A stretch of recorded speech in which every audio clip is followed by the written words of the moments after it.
Another thing that I think stood out to me that he talked about was the comm system. So obviously, quarterbacks, we get to, or the offensive coordinator or whoever just deemed to talk to the quarterback obviously gets 15 seconds to be inside the helmet and speak whatever they need to communicate. So that may limit some hand signaling and things like that. Sorry for your loss, Michigan. Uh, I'm just kidding. And then obviously the tablets on the sideline. So watching plays. So just like in the NFL when they come off the field and Tom Brady's sitting there or Patrick Mahomes is sitting there with his tablet and they slam it on the ground and throw it and walk off. Obviously, colleges are going to have that ability as well. So one of the things that he pointed out, I thought it was funny. He said there will be a lot more truth telling on the sideline than in the past. Because in the past, the coaches really wouldn't know until Monday or until Sunday when they were doing the film and breaking that stuff down, whether what the players were communicating on the field is actually what happened. And so I think that definitely gives every team in college football an advantage to see the play and see the alignment of the defense or see the alignment of the offense and see how things are being portrayed out there and definitely give certain checks and certain real-time adjustments. So what are your thoughts on kind of both the comm system and the tablets and what effect that's going to have on college football and then obviously Clemson as well? Yeah, I mean, from a grand scheme of things, college football. I mean, it's a change that probably should have happened sooner. I was always enamored with the way that college football went about their signaling and how old school it continued to be, even after the NFL had been has had a comm system for decades. But and that was kind of the charm of it. So I'm gonna miss it in a lot of respects. But I do think from a on the field play standpoint, it's going to help a ton just from for everybody universally. It makes things a lot easier as far as communication. And of course, not giving away your signals and not having them stolen, which, Clemson certainly did a very good job of that, on their own, as far defensively, especially. So, that's something that it's not illegal as long as you're not filming you're not traveling and filming other people's games and practices. But, that's a little bit different. But, so now obviously that's going to do a good, be a big part of curbing that sort of aspect.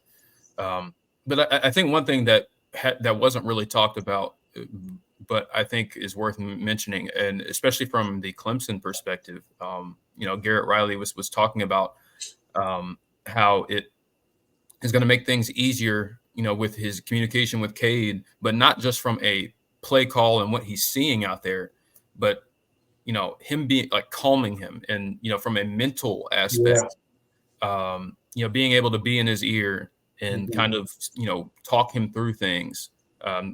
From a mental standpoint, I thought was something that I had never really considered before. Right. But I think it's massive, especially when we're talking about Cade Klubnik and how he played last year. I mean, there were certainly times where, he was, things were happening way too fast and, he was seeing things that weren't there and he didn't see things that he should have seen.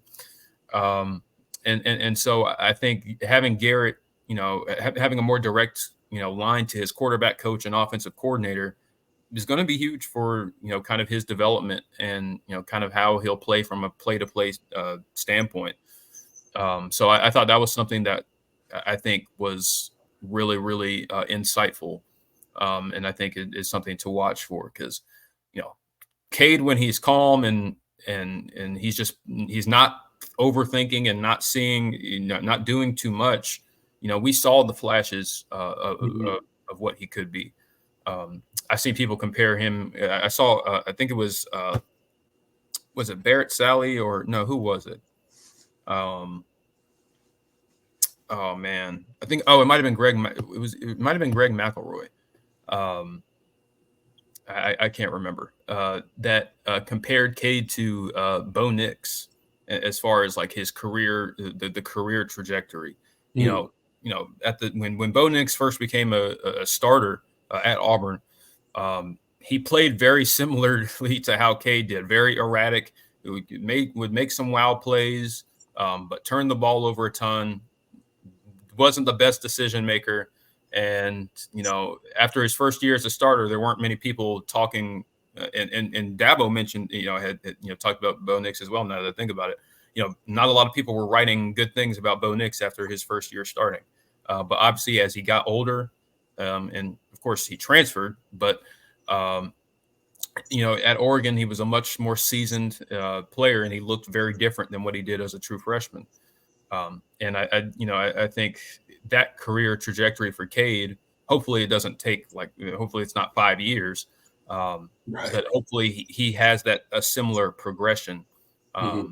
And the game starts to slow down, and him having another year in Garrett Riley's system, I think was something that, we've talked about a ton, but it just was a thing that was even more emphasized, yesterday. So, Yeah, um, I think keeping with the interviews and talking about everything that happened in the ACC media kickoff. Let's talk about Cade and how he presented himself. And to me, Cade looked very confident. mhm. To kind of keep right along with you're talking about, he mentioned the fact that it was a big deal for him this summer to go back to the Elite 11, to go to the Manning passing camp, he talked about being at the Elite 11 and having a chance to sit down with a guy like Pete Carroll for over an hour and just talk football and pick his brain about, stuff that Russell Wilson would do to improve and help himself. And then talking to Peyton and Eli about, things that they see and approaches that they have and mental reps that they practice off the field that translate to the football field. And Nick Foles and the big role that he's played in Cade's development with going to the same high school and stuff like that. And one of the things that stood out to me that Cade talked about, and it goes right along with what you were saying, is Cade talked about kind of how wiry he is and how kind of jumbled his mind can get at times when he's thinking about what are my teammates thinking, what are the fans thinking, what's the media thinking, and all of this stuff gets jumbled in your head. And I think that translates to the field a lot of times when you're looking at Cade play and some of the erratic things that he does on the field. And I think it's super interesting to hear him talk about it openly to the media during ACC media days about how he made a conscious effort this summer to figure out how to calm his mind and clear his mind so that he can truly play football free, without thinking about all that other stuff that's going on. Just put it all out of your mind and just play football free. Because if he can do that and just focus on his reads and what he's doing on the field and not worry about the rest of it, Cade Klubnik obviously has the physical tools to be a really good quarterback. So I think it was interesting to hear him talk about all the people that he has picked the brain of this summer, and the efforts that he has made mentally to make those adjustments that he's obviously seen that are shortcomings in his game. Yeah, absolutely. And I mean, that's the thing we've been driving home all offseason is that we don't think it's a talent thing with Cade. I mean, Mm-hmm. um and really it's not even a mechanics thing. I mean, Cade has a really good throwing motion. I mean, his footwork is not terrible. Um, there were things, but things that he had to go, improve on as far as pocket presence and stuff like that. But the his concerns aren't the same. His mental concerns aren't the same that we had with DJ, and he didn't have the mechanics, quirks that DJ had. Mm-hmm. So I mean, I think there's a lot to work with. Right. And last season, as much as it didn't go the way that anybody really expected, I think there still was a lot to build on. And you touched on it. It really is just about him becoming more comfortable, uh, and just not thinking so much and not overthinking. And when he was able to play free, like we said, like he had some really great moments last year. Mm-hmm. So it really is. Um, a mental thing and just kind of getting him more comfortable. And I think the stuff that he talked about yesterday really highlighted kind of what his journey and what his process has been this offseason as far as getting to that point. So, I think there's a lot of reasons to be excited about Cade and what step he could potentially make, this season, even though, people were really riled up and kind of upset about the spring game and all of that. Yeah. At the end of the day, spring games, as much as we try to, we downplay it a ton every year, and sometimes they end up being a precursor to what's to come. And certainly the last few years has been a precursor of what's to come, but it's not always. And when you look across the country, when TCU went to the college football playoff in 2022, their spring game was horrible. Max Duggan wasn't even the starter. It was Chandler Morris, and there were it was not a good spring game. They turned the ball over a ton. It was very ugly, but obviously they were one of the top offenses in the sport that year, and they played for the national championship. I just used them as a random example, but even the 2018 Clemson, that spring game was not a particularly great spring game from an offensive standpoint. Trevor Lawrence didn't look that fantastic. He had some moments, but it was kind of a little bit of a mess. So, and obviously that offense was, one of the best in the country, and of course we know how good that defense was, and you go 15-0 and beat the crap out of Alabama, but no one would have predicted that if they had seen that spring game performance. So, let's be honest, nobody was predicting that heading into the national championship. Exactly. Yeah. Everybody conveniently forgets that everyone was picking Alabama in a pretty substantial victory. Right. And it ended up being completely reversed. Yeah, absolutely. So, as much as we are, kind of, we feel like, oh man, Cade, after the spring game, man, Cade hasn't improved, and he's still the same quarterback. I don't necessarily think that we have enough to judge that yet, and I think he's taken the steps this offseason to eventually to take that step, but it's now about, okay, we have to see it on the field, and that's where that's how it is for anybody. But I don't think there's any reason to conclude that, oh man, Cade Klubnik is not the guy, and we've got to sell all our stock, because I'm certainly not there. And I think there's a lot of reason to be excited about what he can do, especially with an improved offensive staff and offensive personnel from last year. So. Yeah, I think we have to remember, and one of our commenters said it in the comment section, that this was, Cade's first year. Chase Thompson in the comment section. This was Cade's first year starting, right? Last year was his first year starting, first year for Garrett Riley. So new offensive system, first year as a full-time starter. You expect the growth in year two, which is what we're heading into. And you're hearing all the right things from Cade. You're hearing he looks confident. His answers are very confident. He seems to know and be very self-aware of what improvements he needs to make personally as a player. And then hearing him talk about his wide receivers, I think, is something that really stuck out to me as well when he was talking to the media. He listed off pretty much every wide receiver in the room and talked about, their growth. He talked about a guy like Antonio Williams and the physical growth. And he was like, the dude's just on a different level this summer. He's like, a slant route from Antonio Williams right now is completely different than when he was a freshman, which is crazy to think about, because we remember how good Antonio Williams was as a freshman. And then, pretty much spent all of last year hurt. So hearing stuff like that and hearing, how excited he is and how much of a bond he's already made with a guy like Brian Wesco, right?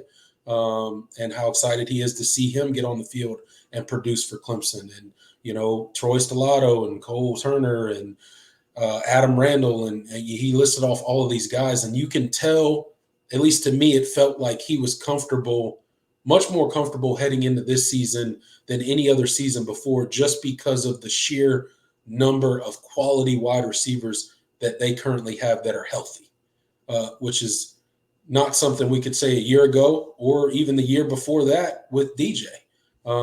So I think there are some differences heading into this season that give you a little bit more reason to be optimistic with this group.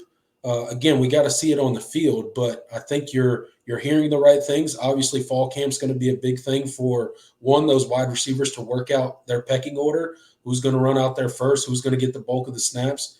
And then Cade to kind of get a chance to get with this comm system in his helmet and get comfortable with that and see how he feels on the field in some of these scrimmages. I think will tell us a lot about if he's truly made that next step forward mentally as the quarterback of Clemson. Yeah.